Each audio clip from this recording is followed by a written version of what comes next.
nice practice, whether it's a meditation period or a period of listening to Dhamma, to set an intention at the beginning of the sit. So what is your intention for this period of time? Ajahn Jeff suggests that for a Dhamma talk, one should give 90% of your attention to your meditation object and just 10% to the Dhamma talk.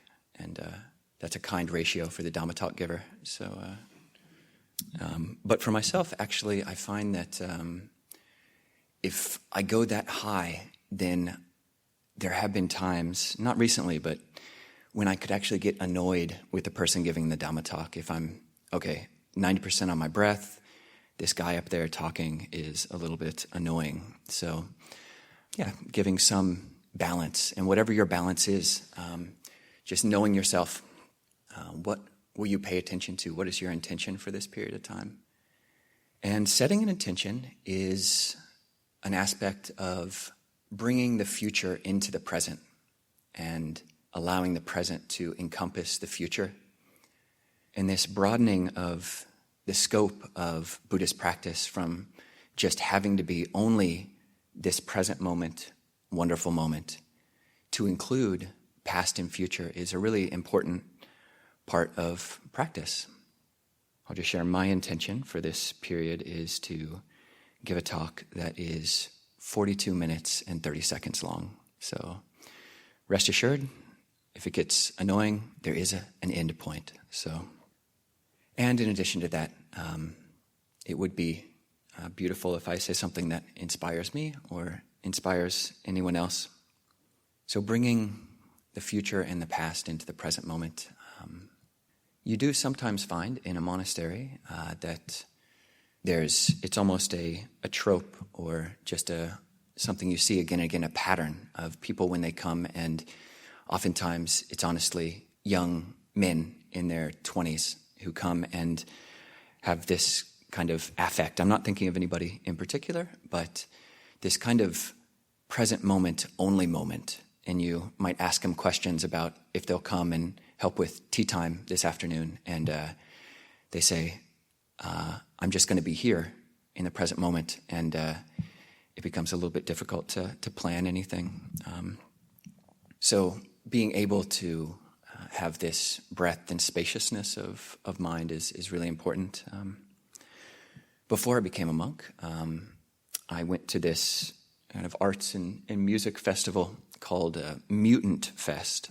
And it's kind of like, they framed it as kind of like Burning Man, when Burning Man was cool. So like the more hardcore version of Burning Man. And I went there, and the first day, this woman with this facial tattoo, she comes up to me. And by the way, Mutant Fest has probably the highest per capita rate of facial tattoos of any place you'll ever visit. But this woman comes up to me with a facial tattoo, and she says, "Do you think you're mutant enough?" And I don't think I had an answer at that time. So I stayed there for 2 or 3 days as the party goes, and did various different mutant-like things. And then at the end, wanted to just get out of there, get back to where I was staying, which was in the Bay Area. This was up in Shasta, Mount Shasta area. And people were trying to find rides. I didn't have a ride myself. So found a woman who was driving to the Bay Area, and this other guy who I didn't know, he also needed a ride, so he got in the back seat. And he was totally stoned on something. But I was in the front seat, and after a while, we're trying to get out of this national forest, and the driver's getting more and more flustered, and she's, I can't find the way out of this forest. Could you take a look at the map? And I start looking at the map, and the guy in the back seat, who was just so stoned, he says, "Don't worry about it. We're already there. We're here and now." And I said something which I regret to this day. I said, "Don't listen to his mushroom logic. Just take a left." And I regret that. It's kind of a little bit mean. And he was totally ousted out of the present moment, and I felt like he wanted to kill me for the next 2.5 hours. But being more expansive. There's actually a book, which if you've got your eyes closed and aren't up for looking, It's a little brown book called Thus Should You Train Yourselves, like this. And it's a really cool book. It's every time in the Pali Canon where the Buddha says, "Thus should you train yourselves." And the Buddha has many different ways of encouraging his disciples, monastic and lay. For monastics, we have, on the male side of things, we have 227 very clear black and white rules. Each rule has its own description of what is an offense and what is not an offense. Very clear, and we confess them every 2 weeks if we break any of these.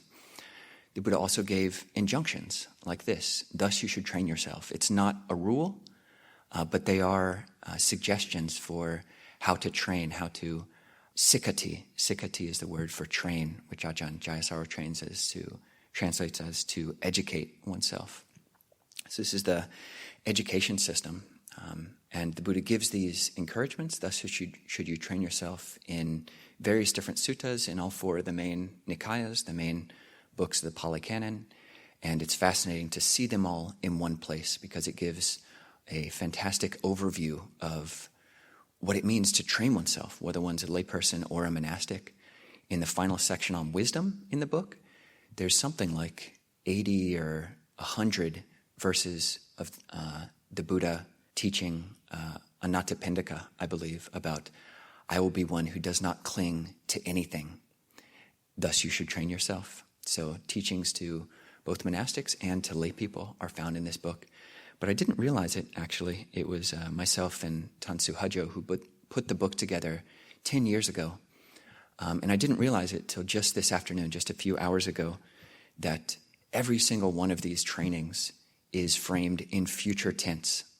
And it's framed in terms of self. And it's framed in and as a should. So thus should you train yourself. The word should is contained in what's called in Pali grammar terms the future passive participle. The future passive participle. So sikki tabang, any word that ends with taba or aniya, these are future passive participles or gerundatives. So the Karaniya Metta Sutta, Karaniya means that which should be done. So it's that which should be done if you want to cultivate metta. Or evan hivo sikit tabang, thus should you be training yourself. And it does relate to the English suffix able. So this is trainable. Sikitable, this is trainable. These are things which future tense can be done. You are priming your mind for the future.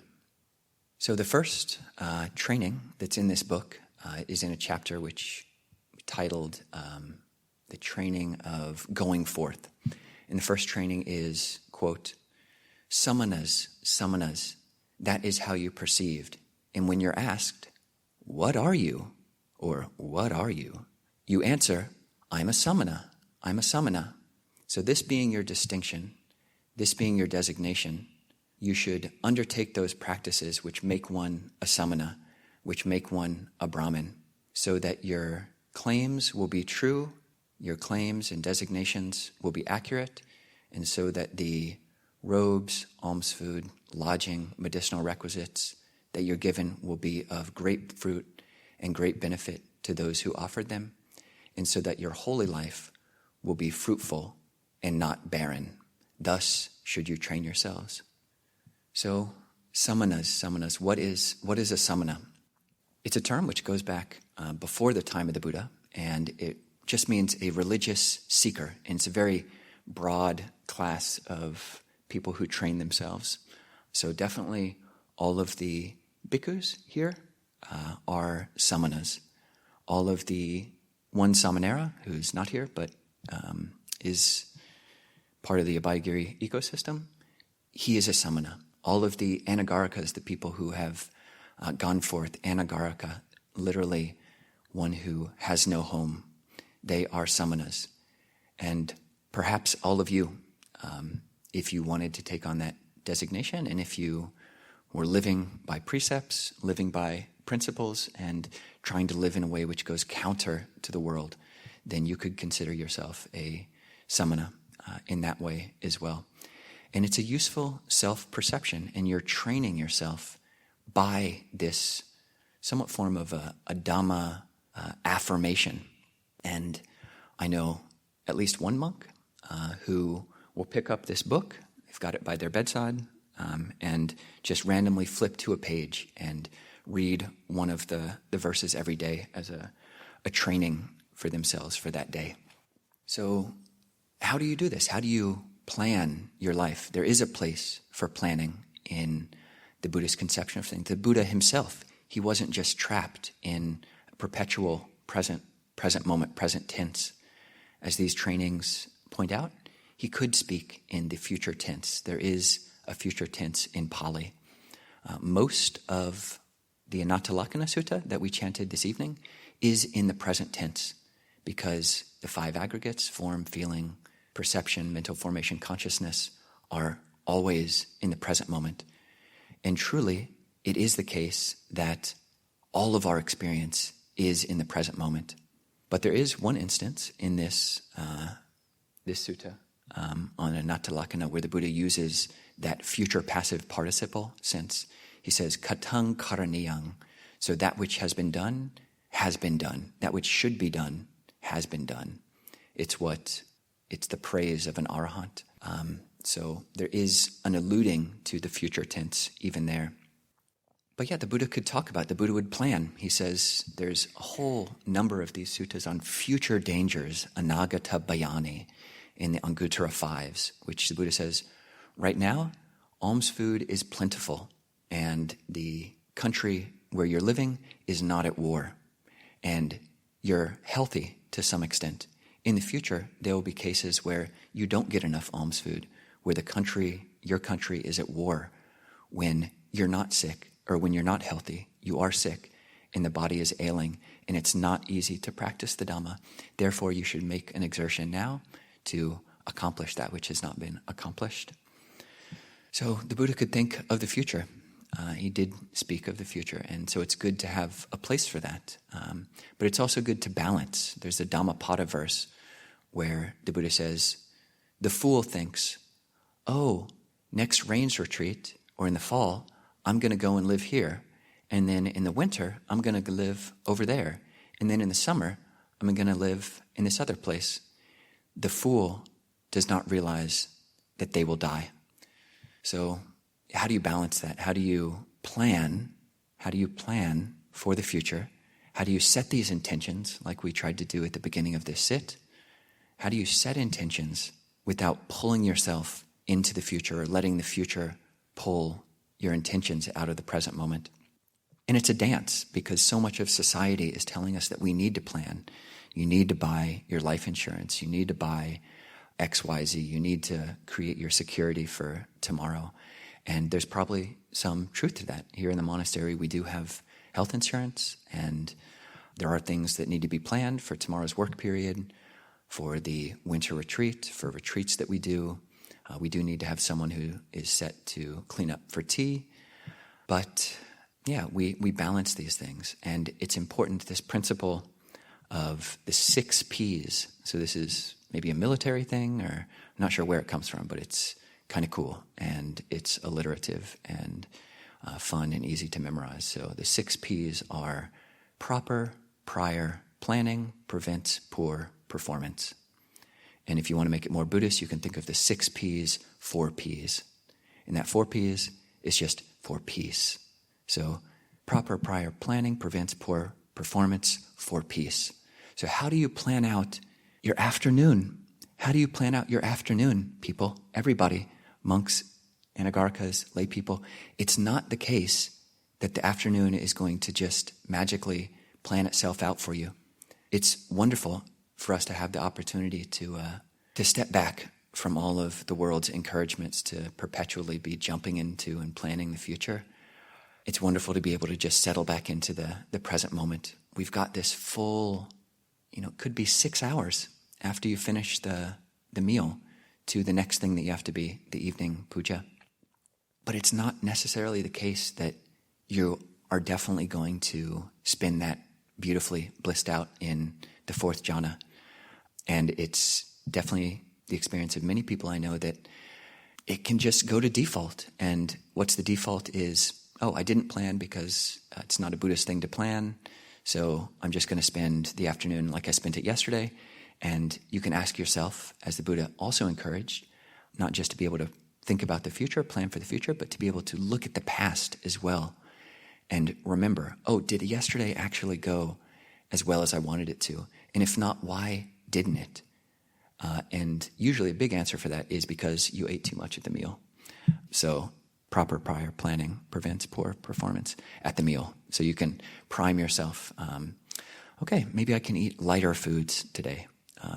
You can, this is another kind of phrase, you can central park your plate or central park your bowl. So that's central park as a verb, but just front load your bowl or your plate with vegetables like salad. And it takes up a lot of space, and then that's less space for all the things that might put you to sleep within 20 minutes. So, yeah, if you've planned your meal well and then you're working on your afternoons, how do you structure your afternoon? Is it really realistic? Can you really just sit down and meditate for the next 6 hours? Or might it be good for you to break things up? There's totally a place for study in a Buddhist practice for pariyatti, and to give yourself time for that. If the mind wants to think, and let it read suttas, let it read the biographies of the great Ajahns. Give yourself time to learn Thai or Pali or Sanskrit or Japanese, if that is your thing. Because not everybody's mind is ready to just settle into a huge block. And for most people, 6 hours is a huge block of time to be unstructured with. So yeah, I'll sit for this amount of time, then I'll walk for this amount of time, then I'll give myself this amount of time to study. And I'll give myself this amount of time to just chillax. Most of the huts, all the huts have sitting cushions. Many of the huts have chairs that even lean back. You can lean up against the wall if your back isn't sweaty. And I'm just going to sit and be here and relax into the present moment. So figuring that out for yourself and being realistic about it. So planning your afternoons, planning your life. Many of us are in a transition period, and transition periods can be quite good because they give you an amount of time, which could be, you might have 7 days here at the monastery, 3 days. You might have, like myself, about a week and a half or 2 weeks between other engagements. So most of the lay people, you don't live here at the monastery. So the monastery really is, it can be your interim period of transition. And take full advantage of this time to fully relax into the present moment, but also take some time to take stock of your life. One of the trainings in this book is a teaching which the Buddha gave to to Rahula, his son, in the Ambalatika Rahulovada Sutta, Majjhima Nikaya, Middle Length Discourses, number 61, where he says, Pachavekitva, Kaya Kamang, Vachi Kamang, Mano Kamang, Parisode Sami. Thus, Rahula, should you train yourselves, I will be one who, reflecting again and again, purifies my bodily actions. Reflecting again and again, I'll be one who purifies my verbal actions. Reflecting again and again, I'll be one who purifies my mental actions. Thus, Rahula, i.e., thus, fill your name in this blank here, should you train yourself. Yeah, and he's giving this advice to his son before Rahula became enlightened. So, yeah, maybe not even a teenager yet. And how the Buddha explains that in that sutta is, the Buddha says, before you're going to do something, before you're going to take an action by body, speech, or mind, you think, this action of body, speech, or mind that I'm going to do, is it going to lead to self-affliction, to the affliction of others, or to the affliction of both? Is it a painful bodily, verbal, mental action with painful consequences, painful results? You ask yourself that question. And if it is, then you say, I won't do that. But if upon reflecting, you see that this bodily, verbal, or mental action that you want to do in the future won't lead to the affliction of self, the affliction of others, the affliction of both, it will lead to wholesome states and happiness for yourself and others, then you should do that. You should do the action while you're doing. So that's future. In the future, this thing I want to do, body, speech, or mind, reflecting. In the present moment, this bodily, verbal, mental action that I'm doing, is it leading to self-affliction, the affliction of others, the affliction of both? Is it a painful bodily, verbal, mental action with painful consequences, painful results? If it is, then you should stop doing it. But if it leads to well-being for yourself and others, then you should keep doing it, and you should delight, training day and night in those mental qualities. In the words for delight, you should have piti and pamoja. So piti is one of the factors for jhana. And pamoja means well-being. It means well-being. So you should train yourself with joy and well-being, training day and night. And the Buddha doesn't just limit that to actions of mind. It's training of the body and speech as well. So you don't have to just wait till you're sitting meditation to cultivate the jhana factors of joy and happiness. You can do it as you plan for the future, plan for your afternoon, plan for your year. And there's always coming back to the present moment, into the body. Ajahn Jeff has a really good teaching where he brings these teachings on future, present, and past into the meditation. And he says 3 aspects of the training are intention, awareness, and memory. So with regards to the future, what is your intention? Whether that's for this period of meditation, this period of the afternoon, whatever. What is my intention for my life in this period of time? Awareness, where is my mind right now? Is my mind in my body? Where is my mind? Is my mind off into the future? Is it off into the present? Is it craving? Is it averting? Where is my mind in the present? And then memory. What lessons have I learned about how things went the last time I did this, the last time I sat in meditation, the last time I listened to a Dhamma talk? And yeah, it's good to be able to learn how to listen to a Dhamma talk without hating it. Because if you're staying at monasteries, then you're going to have to hear a lot of Dhamma talks. And you might not always like it. And the guy or the girl giving the talk, it just might not be your cup of tea. But endurance, being able to endure something which is hard to endure, being able to do that which is hard to do, being able to give that which is hard to give, that is your time. These are characteristics of a good friend. So, some of the other trainings in this book, so it both has the future passive participle of sikitabang, thus should you train, and the future tense in every single instance. So some of the other ones are training in this self-perception of being a samana. Some of the other ones are, I will be endowed with that strength of one in training, the strength of faith. I will be endowed with the strength of one in training, the strength of conscience. I will be endowed with the strength of one in training, the strength of fear of wrongdoing. So this is hiri and otapa. And the strength of one in training, the strength of effort or virya, and the strength of wisdom. So that's faith, conscience, concern, energy, and wisdom. Thus you train yourselves. So when you're planning your life, planning your day, planning your afternoon, you can break it up into, this is just one framework. So the Buddha said you should train yourself in this way. So how am I training in encouraging my faculty of faith? How are you doing that? How are you doing that? How are you encouraging your faith faculty? And you can do specific things that encourage that. You can join the 28 bow club, where you bow every single day for 28 times. And if you do that every single day, then by this time next year, you will have bowed 10,000 times. Next week is Vaisakha Puja, the birth of the Buddha, the enlightenment of the Buddha, and the passing away of the Buddha. So that is a perfect time to start any new resolution. So you could do join the 28 bow club, everybody.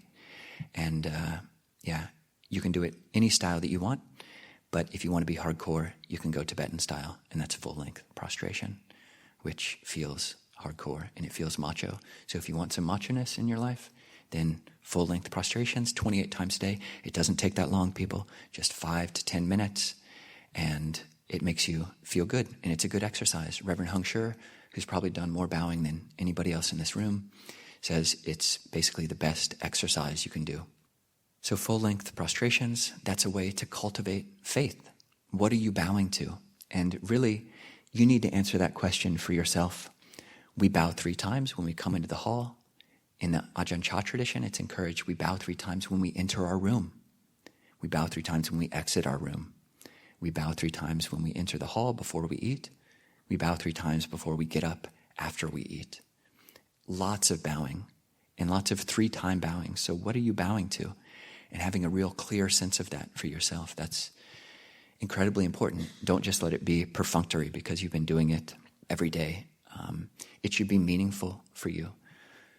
So one way to make it meaningful is when you bow to the Buddha, bowing to your highest goal.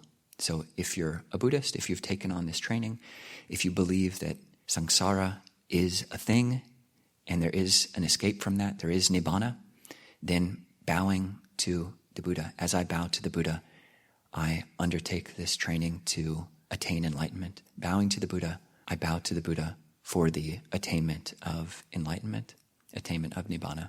Bowing to the Dhamma, I bow to the Dhamma to participate fully in the present moment. So you've got the future with the Buddha, I bow to attain nibbana. With the Dhamma, I vow to fully participate in this present moment, timeless Dhamma. So the present moment. Bowing to the Sangha, as I bow to the Sangha, I vow to be of benefit to all sentient beings. Why not? Why not? So those are ways you can cultivate your faith faculty to make it alive for yourself. So this faculty of conscience and concern, hiri and ottappa, it's good to learn the Pali, because Pali is cool, at least in monasteries, but 2, because the English translations just don't cut it. Conscience and concern, or even less clear, like shame, and it's possible I've even seen, most people don't do guilt, but yeah, a healthy sense of conscience, a healthy sense of dignity. Hiri is the self-concern that I don't want to do that. I'm ordained, I come to the monastery, I'm a Buddhist, I'm wearing this Buddhist flag. It would be beneath me to break these precepts. So to cultivate that self-perception, that's hiri. And it's a bright mental state. It doesn't have the darkness and the recrimination and the remorse. Remorse literally meaning as in like your molars or a morsel of food. It's chewing over again and again and again. That's the meaning of remorse. You're cultivating a healthy sense of shame. I'm not going to do that because I've got principles, I've got integrity. And ottappa is a concern for others or a fear of the future wrongdoings from what you're doing. I'm not going to do this because it might hurt other people and it might hurt myself in the future. So concern for oneself and concern for others. Hiri and ottappa. How do you train in these? Another one of the trainings from this awesome book is I will be one who is easy to admonish and who makes myself easy to admonish. Another cool Pali word, suvacho, or suvachasata, literally means easy to speak to. And it's a virtue which you need like 3 or 4 or 5 different English words to translate, but you've just got this suvacha, sovachasa. It's very simple, and it's a very key point of the training. I'll be easy to speak to. Literally, I'll be easy to speak to. And this is very important, especially when you come to live in community. But even if you don't, if you're not easy to speak to you, the Buddha says this in the Anumana Sutta on inference, Majjhima number 15. If you might say, "Oh, give me feedback. I really want to hear your feedback. Give me feedback. I'm totally open." But if you are not actually easy to admonish, you're not easy to talk to, and you don't do the things that make yourself easy to admonish, then people won't give you feedback, and then eventually it's just not going to work for you. You're just not going to click and fit in anywhere you go because you're just creating this self-obsessed dissonance with the world around you. So really being open to feedback. And in that sutta, on inference, anumana, the Buddha says, what are those things which make you easy to admonish, easy to speak to? And it's what you don't do is if when you're getting feedback, you don't then just immediately give the other person feedback. Being admonished, you don't immediately, reflexively give the other person feedback. Being admonished, you don't denigrate the reprover. Being reproved, you don't just say, well, who are you to say this about me? Being reproved, you don't get angry and show your anger. Being reproved, being given feedback, you don't change the subject. Being reproved and getting feedback, you don't become stubborn. It is a really high standard of list. I know monasteries that will chant this every day. I stayed at one monastery that they chanted this. They started chanting this every day because it was just two monastics staying there, and one of them kept giving feedback and the other one would never listen. So they instituted this chant to do it every single day. And I think it worked. You can train yourself into the future in this way. So how can I be easy to speak to? How can I be easy to get feedback? Because that's how you learn. If you're not easy to talk to, then no one's going to give you feedback, and you're never going to see your blind spots. And we've all got huge blind spots. And the more you stay in a training environment like this, the more refined your sense of beauty becomes, and the more subtle your perception of that which is unbeautiful becomes. And this sense of beauty bleeds into the moral sphere. So it's not like, we might not be the most beautiful in every way, but there really is a beauty of conduct, certainly a beauty of intention around these training centers that's more and more noticeable.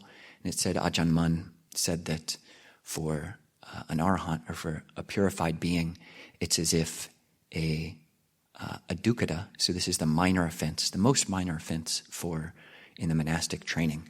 It's like a dukkha becomes and feels like a parajika, or a disrobal offense. You see the tiniest little fault as a major offense, and you say something in the kitchen during cleanup to somebody, you speak over harshly, and then you start noticing that you think about that for the rest of the afternoon. You say something to your wife or your partner, and it just reverberates for days sometimes until you just need to bring it up and talk about it, clear the air. And that's a good thing. That's hiri and ottappa at work. And it's a little bit painful. It's a little bit painful, but it's the pain of growth. So, being able to relax into that pain as if you were trying to soak your hands in a bucket full of ice, and you have a friend encouraging you, saying, oh, you can go longer than 1 minute and 1 second. It increases your norepinephrine, and you can actually do it for 15 minutes. And if you do 15 minutes, then the body will actually produce hormones, and you'll be able to do it for half an hour. So that is kind of like the training. So training oneself in hiri and ottappa, and training in virya. I will be one who trains in the training of one in training, the training of effort or energy. I do have this slight bit of consciousness. I don't think it's a secret. I haven't tried to keep it a secret, but for the last 4 years, I've been attending a university. So I ordained in this rather very ascetic forest tradition. And I did that because I love the idea of living in the forest. And I do love living in the forest. Just being around so much green and so few right angles when you look out into the valley. It really does change your heart in ways that you don't even realize. But it turns out that I actually do love to study. And there's a place that I can't just erase that from my heart. So I've been in this, staying in a dorm. It has air conditioning. And I get somewhat self-conscious when I come back here, thinking that the other monks are going to perceive of me, oh, here comes that wimpy schoolboy with soft hands. And so I always, when I'm here, I try to be at my most ascetic. And so I told some of my monk friends that tonight I would give some macho Dhamma. And one of the trainings in this book is super macho Dhamma. So you can train yourself in this every morning, but one of them is apativadang padhisami. My exertion will be unrelenting. I will think, willingly let my blood and muscles dry up, let only my skin, bones, and sinews remain. I will work and put forth the energy as long as what can be attained by manly strength, manly exertion, manly effort, as long as that has not been attained, I will not cease my effort. Thus, should you train yourself? And I did say manly just because I said I would be macho to my monk friends, but the Pali is actually purisa tamena, purisa viryena, purisa parakamena. Purisa does mean a man, a burut, but it can mean just human effort, human energy, human exertion. And it doesn't have to be gendered at all. But what a profound teaching. That's what the Buddha said to himself when he was sitting underneath the tree. I will not get up until I have attained what can be attained by human energy, human effort, human exertion. So, yeah, are we training that hard? And how do you even hold something like that? And how can you set up structures if you feel like you're not putting forth the kind of effort that you'd like? How can you arrange your day? Are you meditating as much as you'd like? Are you relinquishing as much as you like? Are you being as friendly as much as you like, as flexible as much as you like?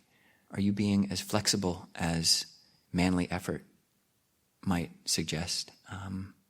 And can you institute things? So, meditation's a very simple thing to clock.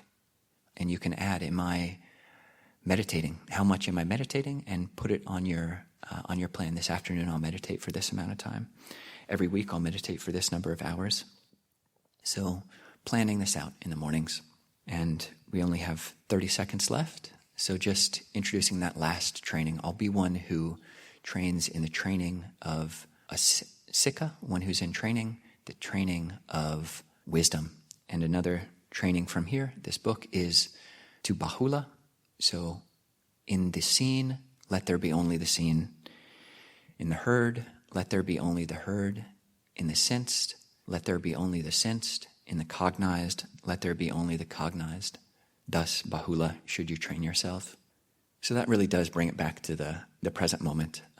It's hard to plan for that. But even just that training, it is framed in future tense. Saying that, priming yourself in that way, can lead to more inclination towards that, being the knowing in the present moment right now. So, Evang.